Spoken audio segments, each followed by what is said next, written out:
Hey everybody, welcome into the back room. I'm Andy Ostroy. I'm so excited. We have my friend S.E. Cupp back with us today. We'll chat with S.E. in just a few moments, but first, thanks for tuning in. We appreciate you listening, and we'd love to hear your comments. So email us at backroomandy@gmail.com and or post on our social media, and we'll read some feedback next time.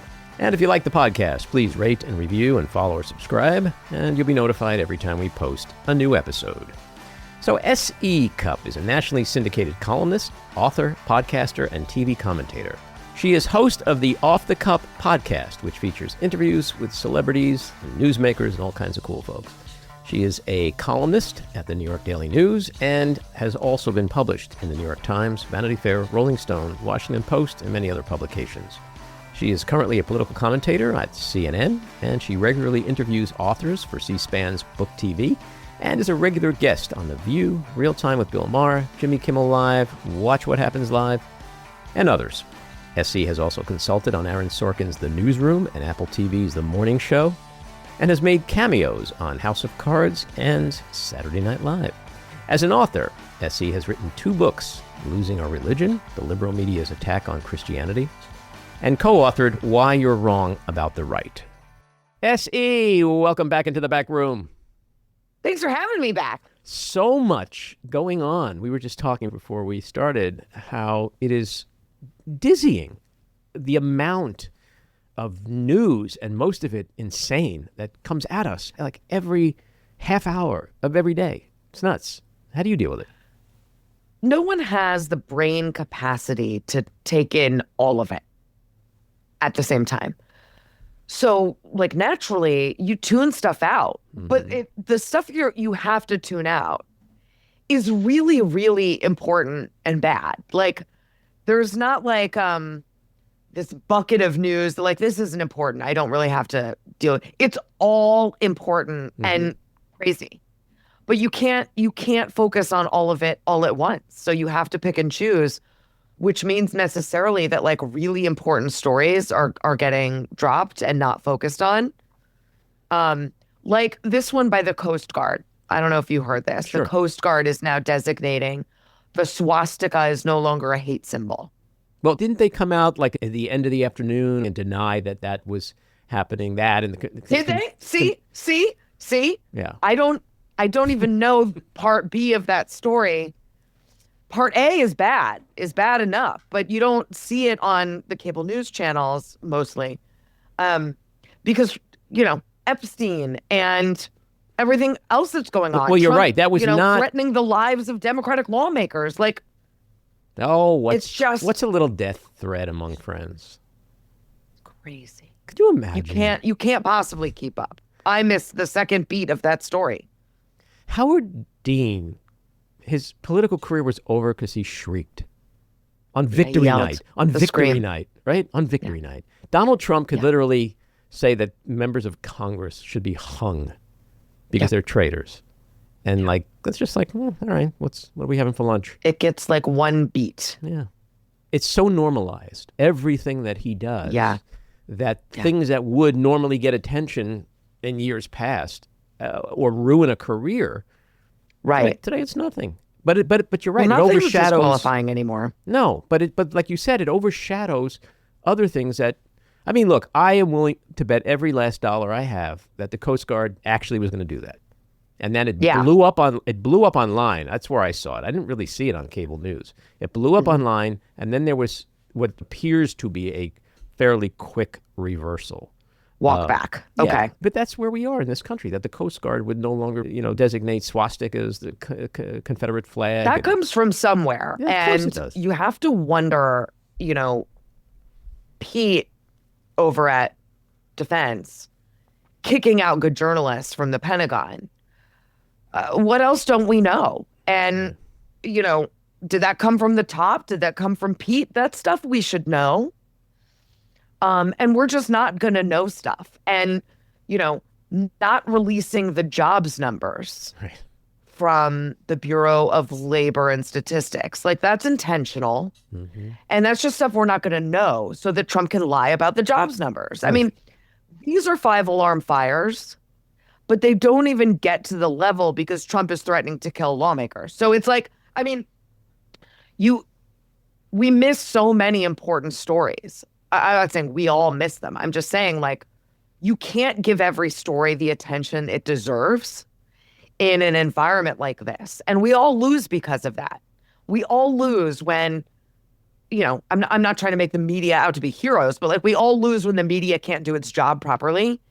And especially you feel this acutely in a small town when a newspaper shutters or a TV news station shutters because there's no funding. We've seen, like, science has shown corruption goes up when local news shutters in a small town or a county. Because sometimes journalists are the only people holding leaders accountable. And that goes up to the very top in a national sense too. And so when we can't cover everything, either because there's too much news or because people like Pete Hegseth are kicking journalists out or Trump is kicking good journalists out, everyone loses when we can't do that. Everyone loses. Yeah. Well, it's been a very consequential past couple of weeks. There's been so much that's been happening, and I want to go through some of this stuff with you in a minute. But I want to start with more of a macro observation or question, and that is, do you feel like I feel that something has changed? That the strength of his presidency, his personal hold on the things he had a hold on, the resistance movement, something just feels like his presidency is just spiraling and may not recover.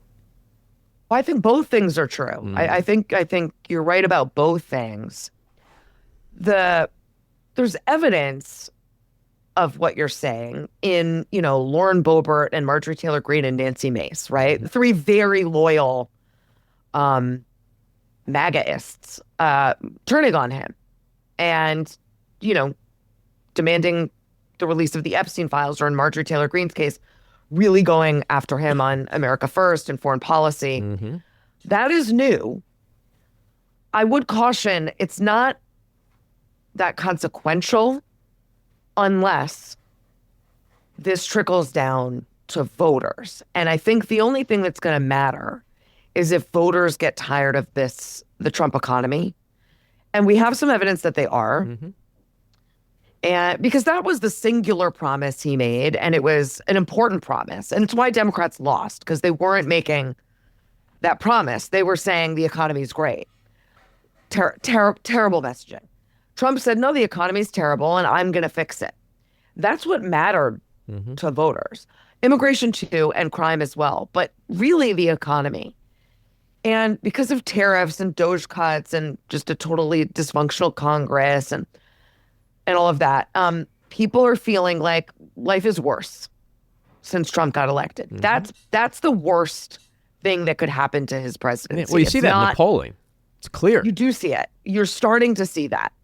If that continues, right, to midterms, if that continues to 2028, he and Trumpism really lose all of their heft and their weight and their shine. Because that really was the pillar propping it all up. Yes, there was other stuff, nationalism and frustration and all kinds of different cultural things and some angst over social issues. But really the economy is what was propping up MAGA. So if that collapses, they're done. So, well, I saw on your network this morning, I think it was John King sat with, maybe in Ohio in or Pennsylvania. He sat with I saw people who voted for Trump 3 times, and they're like, yes, I'm done. I saw that as well. He failed me. And so the big question is, do they change their voting patterns because of it, or are they like, no, but he's doing other stuff that I like? Like, they didn't seem like they were still with him, Yeah, but I saw that same report. I worry about someone that voted for Donald Trump 3 times. Like, well, I mean, what, based on what? Like, what evidence did you have that this guy was going to do the things he promised to do? Because he didn't do them the first time. So I worry, like, that's not, I don't think, a persuadable voter. I don't, I hear her. I saw this 3-time Trump voter in Pennsylvania talking about her frustration. I hear her.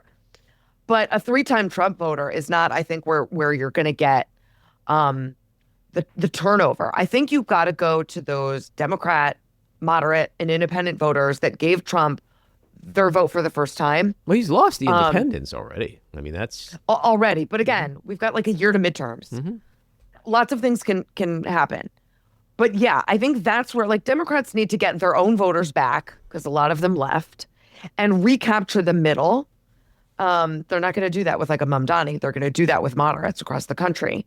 That's where they've got to go. The 3-time Trump voter, to me, is like, I don't trust that you're voting in a sane way anyway. So I don't, your vote is not mine to get. But yeah, you are hearing frustration from people who gave him their first vote. A lot of Latinos and some young people, even some young men, saying like, this isn't what I voted for. This isn't what I was promised. They were paying attention to his promises, and they feel let down. Does that last through midterms? Does that last through 2028? That's what we have to find out. Well, the interesting question is there a reason why it wouldn't? Because Trump is who he is. Like, in order to sort of really have doubts that the momentum that we're seeing, on November 4th, we saw Hispanics defect. We saw young men defect in huge numbers. Yeah. But in order for that to change or reverse itself, you have to believe that there's going to be a moment where Trump is like, all right, I'm going to start being a good guy. I'm going to start helping people. I'm going to start not being a maniac.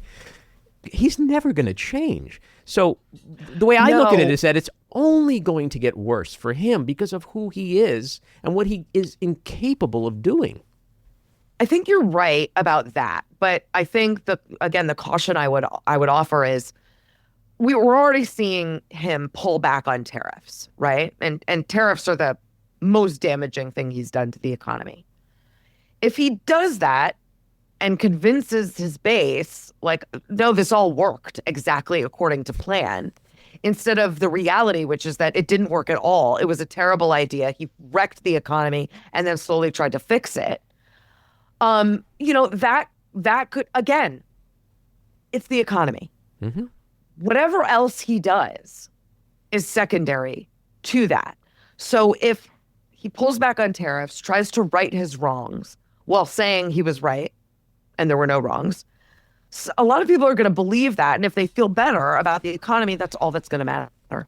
Well, I agree with you on one level, but I just feel like that requires an intelligent, competent, secure individual who makes rational, strategy-based decisions. Like if France, Macron says something at some summit that he doesn't like, he'll be like, 50% tariff on France. Tariffs. Like, there's no, that's true. Or if like somebody gets jailed in Spain who is a friend of his, like Spain will get hit with, because he's a maniac. None of this is tied to any foreign policy or monetary policy. So that's why I say like it's, to me at least, and maybe I'm just naive, but it does seem very predictable to put your money on him only digging in deeper, getting worse, doubling down, tripling down, and just being who he is. I think that's fair. I think that is fair. But we know him a long time. And I think we can see him sort of spiraling. He does not seem in control right now. And he seems like he's making a lot of decisions as a reaction to bad news and bad polling and losses, right? Losses in the courts and losses in Congress. So I think that's a safe assumption. I'm always reticent to believe like this is the end of him. Because we've been here. He has a way of making you feel that way, doesn't he? Like it's true. It's so true. Yeah. I usually end every one of my sentences with, "But he's Trump, and look what he's done so far." Like, I never thought he could ever be elected president again. Like that, it's like, how is he actually in the White House right now with everything that everyone knew? So he does have a way of being Houdini and escaping all kinds of shit. Yeah. But there's something that just feels different right now. Like he's the bully who finally got punched in the face this week, and he didn't really do anything about it. And everyone from his loyal MAGA people, like you said, Marjorie Taylor Greene and others, to John Thune and congressional Republicans are like, so you can go against this guy. And because I think he's just old and tired. And what is he going to do? I mean, honestly, what is he going to do to Marjorie Taylor Greene, to this one? A shit post? Like, primary them. He'll primary them. Yeah, but he doesn't have Ultimately, that power that anymore. Look what happened on well, November we'll see. 4th, you know? Like, We'll see if he has that power, but that's what he'll try to do to people that go against him. And typically, historically, no one wins against Trump. He wins. So I don't know. We'll have to see how folks like Marjorie Taylor Greene and Nancy Mason, Lauren Boebert, and Tom Massey, like how they come out of this. We'll have to see. But it'll be really interesting if they can make the case, kind of for the first time, that they can do that and survive politically. I think will be a permission structure for others to do the same. But, again, we have to wait and see what happens in midterms. Yeah. I look at the Trump administration the way I view my favorite movie of all time, The Wizard of Oz, because to me, there's a lot of parallels there. So I believe that everyone in Congress hates Trump. They have for the longest time. They would love to get rid of him. They just have been way too afraid to actually do anything about it. The Wicked Witch of the East or West, I forget which one. Yeah. They hated her too. The guards, the flying monkeys. They had to put up with her. Yeah. But then when, they threw the water on her and she started melting, it was ding dong, the witch is dead. It was a party, right? I feel like there's that kind of thing happening right now where like he's the Wicked Witch of DC and he's melting. He makes all of their jobs harder. Yeah. He makes it harder for them to go home to their constituents and, You think Mike Johnson likes walking down the halls of Congress having to answer that the United States president is making death threats against Congress people? Like, no, he doesn't. Here's the problem, though. I think you're totally right about Congress. And I talk to members regularly, and you are right. They're exhausted, and this has not been good for business. The problem is, for MAGA influencers, it's been great for business. And so you've got some of the loudest, mouthpieces with the biggest platforms raking in the cash off of Trump and MAGA. But aren't even they turning on him a little bit? Even this week, Rogan and there was that other guy. Not really. Not in like a significant way. I mean, they might momentarily tisk him on foreign policy here and there, or Epstein here and there, but no, they're killing it. They're killing it. And Trump opening the door for conspiracy theories, white nationalism, anti-Semitism, bigotry, meant they got to open this gross, ugly door and do things that no one would have ever done because it was so impolitic and career ruining. Now it's not. And they found this audience of like teenage boys that love this shit. So he still has these very powerful, influential platformers who are carrying his water. And I think once that starts to go, if that starts to go, then we'll really see an unraveling because they do a lot of work for him. They really do. They do a ton of work in terms of turning out support and radicalizing and turning people against the center, turning people against rationality and reality. They do a lot of work there. So as Congress can't wait for this to be over. I think MAGA influencers are like pigs in shit. And do you make any connection at all to the results of the election with Trump and Republicans losing the young male vote to the last few months of Rogan and Theo Von and Andrew Schultz, the right-wing podcasters, people who helped him get elected, started questioning a lot of his policies. And then 2 weeks ago, we saw the results of the election and young men swung like 30 points. And so you don't see a correlation. I do. And those sort of manosphere influencers, I think, really have an inroad to that particular audience. When you look, though, at like Megyn Kelly, Ben Shapiro, that faction, it's a little different. They're speaking to a bit of a different audience. Absolutely.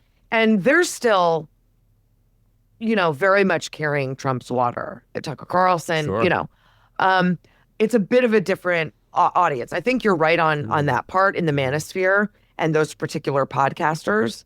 But there's still very influential, powerful voices who are doing a lot of Trump's dirty work and defending him and trying to whitewash Jeffrey Epstein and whitewash Nazis. And I mean, that's very so you don't believe that it's okay to rape a 15-year-old girl. That's what I'm sensing. I mean, that's a choice, man. That is a choice to be the mother of a teenage daughter and decide, because you don't have to do this. Decide, I'm going to go out and use my very powerful platform to do pedophile math in Jeffrey Epstein's favor. What? And by extension, in Trump's favor.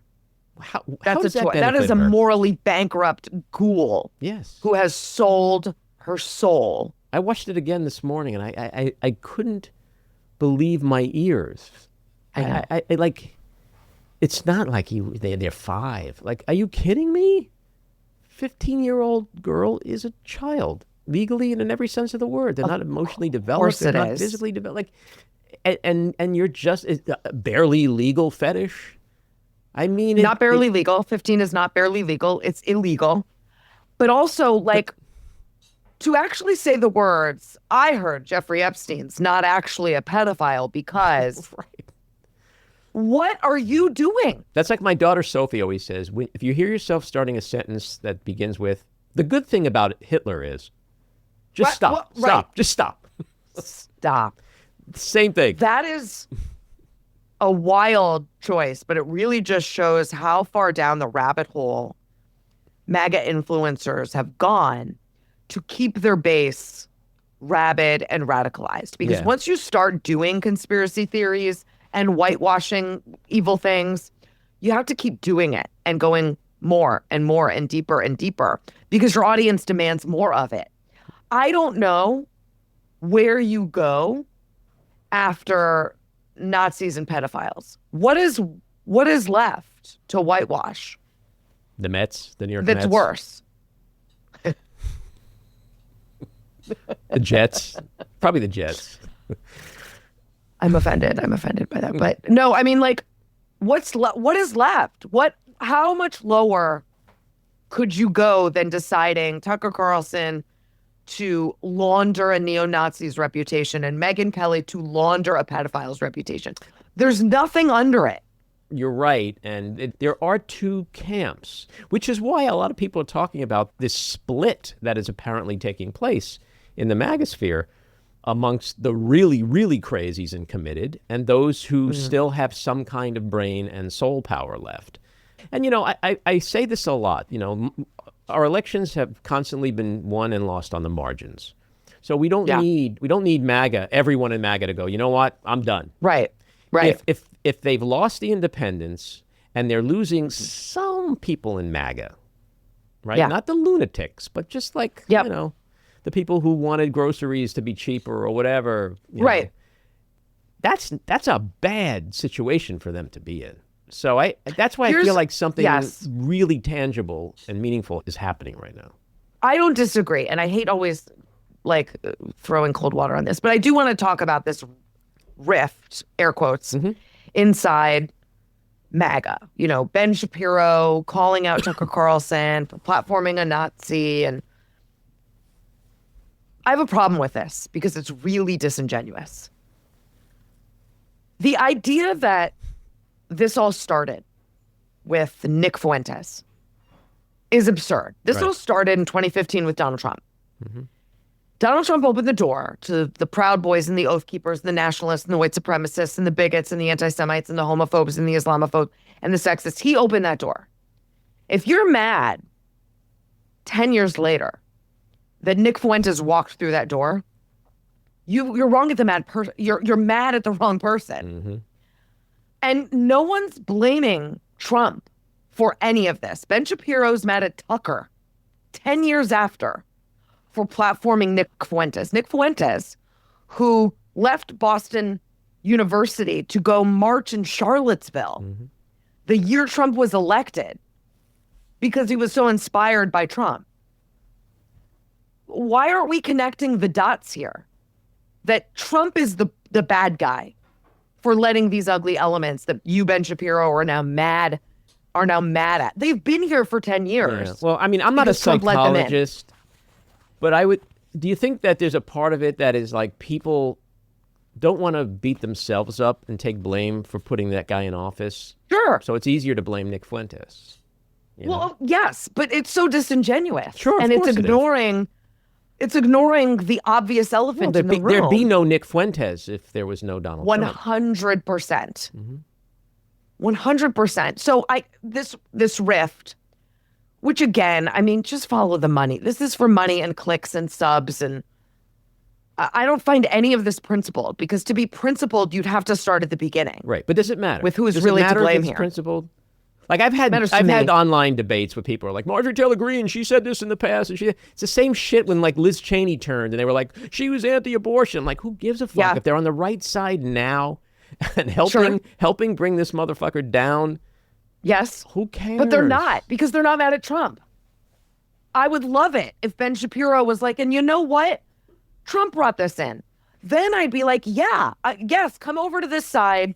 I don't care where you were before. Yeah, but if I said to you blaming Trump. If I said to you on January 20th of last year that in November, Marjorie Taylor Greene is going to be calling Donald Trump a traitor. Right. You would have been like, Andy, are you taking your meds? True. Right? Correct. Here we are. And so the question is, where are we going to be a year from now? If this is what we're seeing now and it continues, what will you and I be talking about a year from now? Like, oh, can you believe it? They just pulled the 25th Amendment. Like, we don't know, right? We don't know. We don't know. Could be. We don't know. I tend to see some very personal motivations in Marjorie Taylor Greene's turn on Trump. Sure. And, you know, what's to say she doesn't turn back, right? Yeah. What's to say she doesn't get very scared of losing her seat and decide she's back on Team Trump? Who knows? But you're right. This is so wild. And he does seem to be losing his grip on the base. That we could be in a very different place come midterms, a very different place. That's absolutely true. Yeah, but it does feel like for the first time, he cannot control the narrative. That feels true. And it's like, you know, it's like if there's a prize fighter who's been a champion, but all of a sudden, like, they can't go 15 rounds anymore. They're too tired. Like, something's changing. And that was his changing. superpower.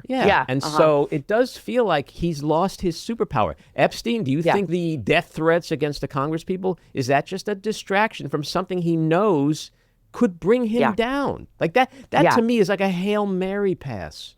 It's desperate. It's so pathetic. I think you're right. Yeah. So that's what I feel has changed, is that he ordered John Thune to, you know, kill the filibuster.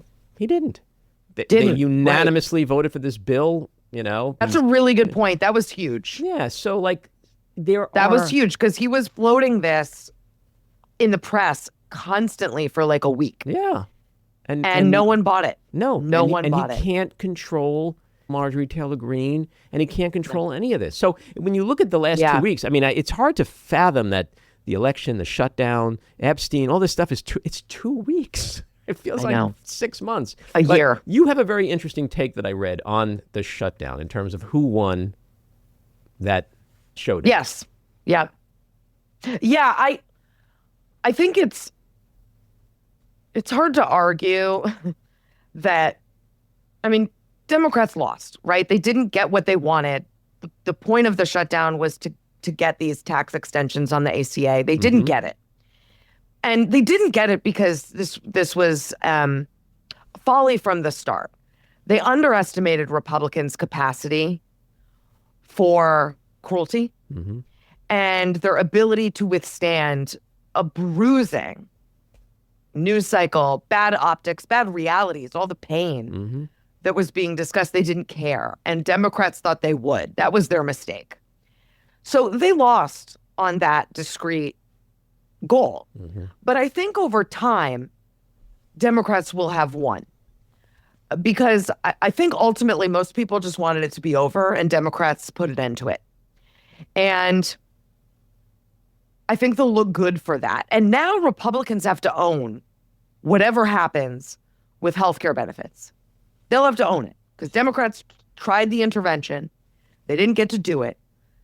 If Republicans want to be responsible for taking away millions of Americans' benefits or skyrocketing their premiums, that is a choice. And it's historically a bad one. And I think they'll be punished pretty badly in the midterms for it. So I think there's like a short-term pain that Democrats felt in that loss, maybe for a long-term gain. Mm-hmm.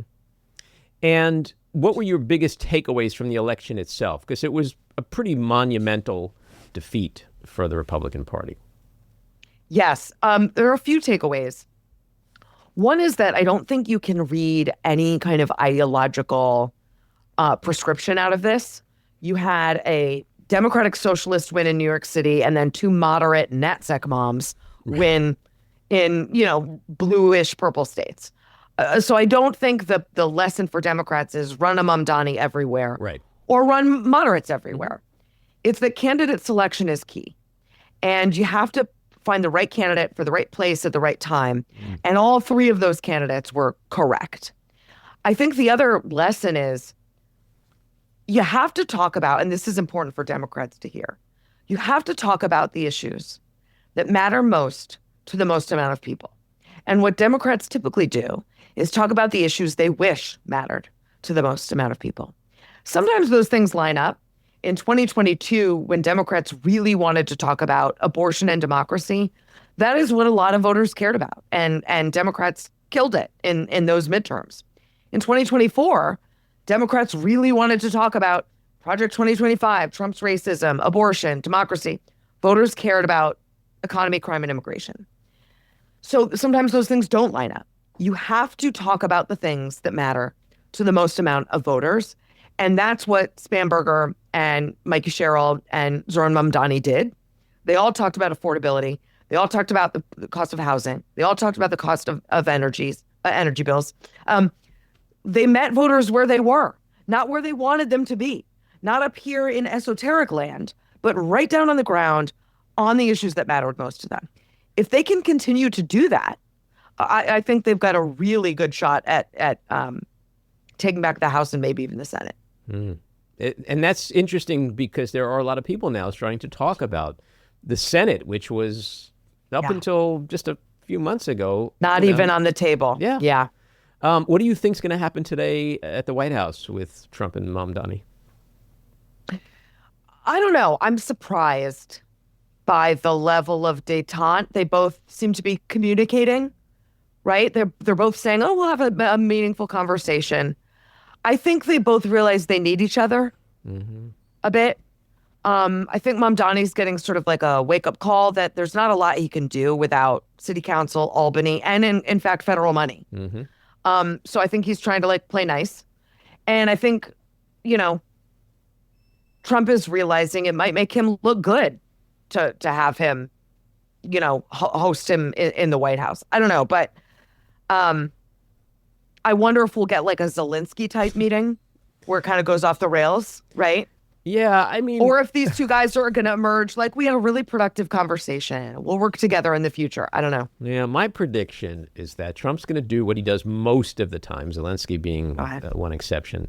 But in person, when he's with somebody, face to face, he's usually a coward. He's Taco Boy, right? Yeah. So he's going to be like a little puppy dog. He's going to be enamored. I mean, some people say he's kind of enamored by Mamdani for a lot of reasons, as he probably should be. I think he does admire him. Yeah. And he's going to probably make all kinds of cool promises or whatever, but the likelihood is an hour later he'll be shitposting about him.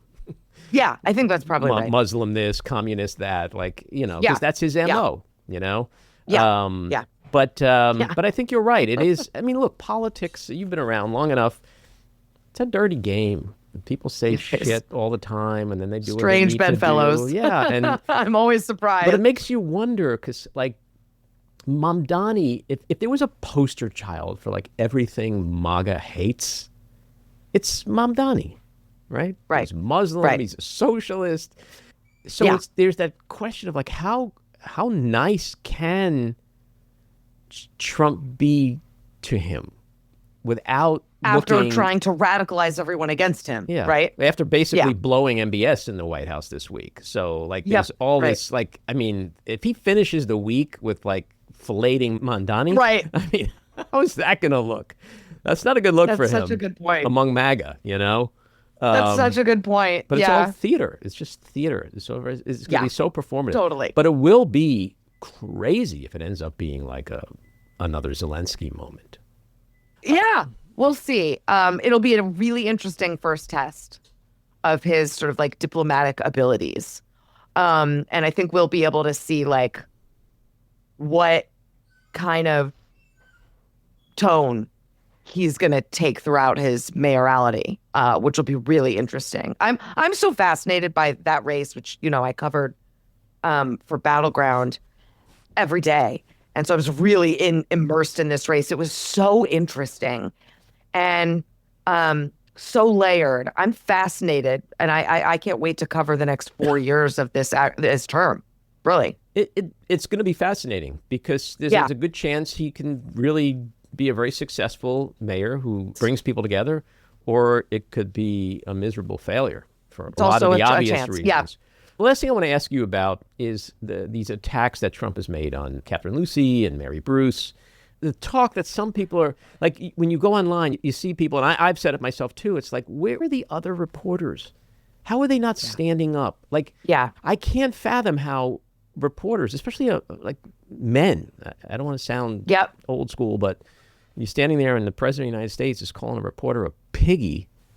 How do you not find some professional way to slap his hand, you know?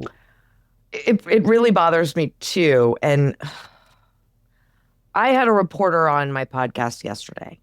I won't name him. But I asked him about this. And he said, you know, it's just Trump being Trump. And as a journalist, I just can't. I mean, I asked this reporter about what Trump said about Jamal Khashoggi sitting next to his murderer and Piggy. And this reporter was just like, it's just Trump being Trump. I remember a time when news networks would stand up for other news networks. This happened during Obama, because Obama, we tend to forget, was actually quite hostile to the press. He tried kicking Fox News out of the White House pool, tried to prosecute a bunch of journalists under the Espionage Act. I mean, he was not great for press freedom. But when that happened, you'd have, like, Jake Tapper at the time was at ABC, and he said, no, we're not doing this. We're all going to be in the pool, or none of us are going to be in the pool. And he was really critical of Trump's attack on journalists on behalf of other journalists.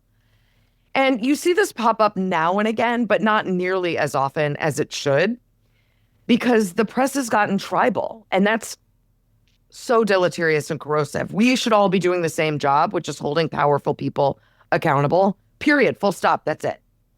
And instead, it's gotten to be, well, you're at Fox and you're at CNN and you're at MSNBC, you're on this side, you're on that. There should be no sides to journalism, especially when you're in that room, the press briefing or Air Force One, when you're with the White House press pool. There should be no sides. And yeah, there was a startling lack of courage to stand up to him and say, hey, that's not okay. And you're not. Trump is famous for kind of holding reporters hostage on Air Force One, and he just wants to talk all the time.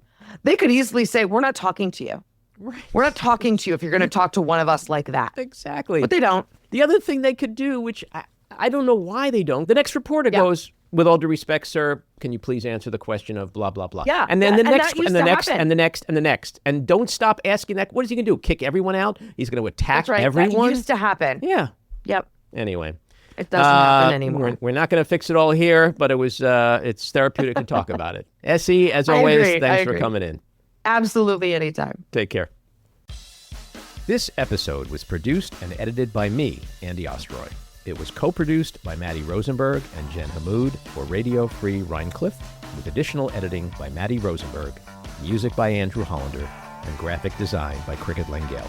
And with a special thanks to our sponsor, The Epicurean.